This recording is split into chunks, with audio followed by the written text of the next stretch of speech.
Bismillahirrahmanirrahim. Makanya dalam pemahaman ahli sunnah wal jamaah, kalau ada orang yang melakukan perbuatan-perbuatan dosa selain kekufuran yang bisa membuat dia kekal di api neraka, perbuatan musyrik, sekutukan Allah, ataupun orang-orang munafik selain ini, maka mereka masih tahta masyiatillah, di bawah keinginan Allah. Kata Nabi SAW, insya adzabah wa insya ghafarlah. Kalau Allah mau Allah maafkan, kalau Allah mau Allah hukum dia. Tapi umumnya rahmat Allah luas. Tapi kalau berhubungan dengan dosa kita, kesalahan kita sama manusia ini berat. Karena kata Nabi SAW dalam hadis yang lain, sesungguhnya ada satu hal yang Allah tidak akan maafkan di timbangan amal sampai pemiliknya ridho, yaitu hubungan seorang makhluk atau manusia sama manusia yang lainnya. Oleh karena itu teman-teman, jangan pernah punya musuh di muka bumi. Maksudnya ada hak orang lain pada kita. Kalau ada orang musuhin kita, terserah dia. Selama kita benar di jalan Allah, nggak usah peduli. Itu biasa. Nabi Muhammad SAW sendiri manusia sempurna, tapi ada orang munafik, ada orang-orang yang tidak suka dengan beliau. Tapi yang tidak suka pasti orang yang berbeda jalur. Ya, tidak mungkin orang beriman benci orang beriman yang lainnya. Ya, pasti yang benci juga dia adalah orang yang bertolak belakang. Seperti itulah. Selama bukan kita yang mengambil haknya orang lain. Kalau ada di sini, mohon maaf, saya bahasakan, saya tidak tahu, ya, tapi saya cuma memberikan nasihat saja. Kalau ada di antara anda yang masih ada hak orang lain padanya, segera selesaikan. Jangan tidur malam ini kecuali sudah minta petunjuk kepada Allah Subhanahu Wa Taala. Ya Allah, mudahkan kalau seandainya masih ada hakmu atau hak makhlukmu yang belum aku tunaikan, ya, ingatkanlah dan mudahkan. Karena jangan sampai kita meninggal sementara masih ada hak orang lain. Sekecil apapun hak orang itu, walaupun cuma 10 ribu rupiah, 5 ribu rupiah, 1.000 rupiah saja misalnya, atau kita pernah injak sendalnya dan dia tidak suka, atau apalah hal-hal kecil, kita pernah pakai pulpennya tanpa izin. Ini kita bicara hal kecil, apalagi hal-hal yang besar gitu kan.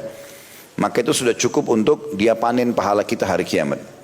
Dan kita tidak pernah tahu, mungkin saja dengan satu pulpen yang pernah kita ambil dari teman, mengambil seluruh pahala solat kita. Allahu a'lam. Tapi yang jelas Nabi menggambarkan orang-orang yang melakukan atau punya masalah dengan manusia di dunia pasti akan muflis pada hari kiamat. Muflisnya bangkrut total, habis semua pahalanya. Ada dua orang yang sangat bangkrut hari kiamat ya. Yang pertama itu adalah orang yang mencaci maki orang, mengambil haknya orang lain, ya, pernah menghibah, memfitnah dan segala macam, dan tidak sempat minta maaf di dunia. Ini Nabi SAW menggambarkan orang yang bangkrut. Yang kedua adalah orang yang datang membawa pahala bergunung-gunung. Sampai Nabi SAW gambarkan seperti gunung-gunung di Tihama. Ada satu wilayah penuh dengan gunung-gunung batu besar. Tapi Allah akan hancurkan seluruh pahala-pahalanya itu menjadi seperti debu yang berterbangan. Karena dia sering melakukan perbuatan dosa di saat dia sendirian. Nah, ini dua kelompok yang akan hancur amalnya hari kiamat. Tapi yang ingin kita titik beratkan yang pertama, jangan pernah punya masalah sama orang lain. Kalau ada haknya orang lain teman-teman, lebih baik kita malu di dunia, minta maaf dan kita kembalikan daripada urusannya di akhirat. Para salafus soleh sangat khawatir kalau punya masalah dengan orang di hari kiamat. Karena itu berbahaya sekali. Kita nggak bisa lagi memperbaiki amal. Kata Ali bin Abi Thalib, hati-hatilah, di dunia kalian bisa beramal belum ada hisab, tapi di akhirat kalian tidak bisa beramal dan ada hisab. Nggak bisa kita perbaikin. Kalau misalnya pahala sholat kita sudah diambil oleh orang, kita nggak bisa kembali sholat lagi buat yang baru. Nggak bisa. Berarti sudah hilang itu selamanya. Maka harus hati-hati teman-teman. Jangan pernah lahirkan musuh. Berakhlak mulialah. Jangan balas kebodohan dengan kebodohan. Jangan orang gibah, kita gibah. Orang fitnah, kita ikut fitnah. Dia dihukum, kita dihukum. Harus jadi orang yang cerdas. Balas keburukan-keburukan orang itu dengan kebaikan. Biarkan dia buruk, urusan dia. Kita nggak seperti itu. Kita nggak usah ikut-ikutan, ya. Allah punya cara nanti memperlihatkan siapa yang salah dan siapa yang benar. Itu tidak butuh waktu yang lama kok.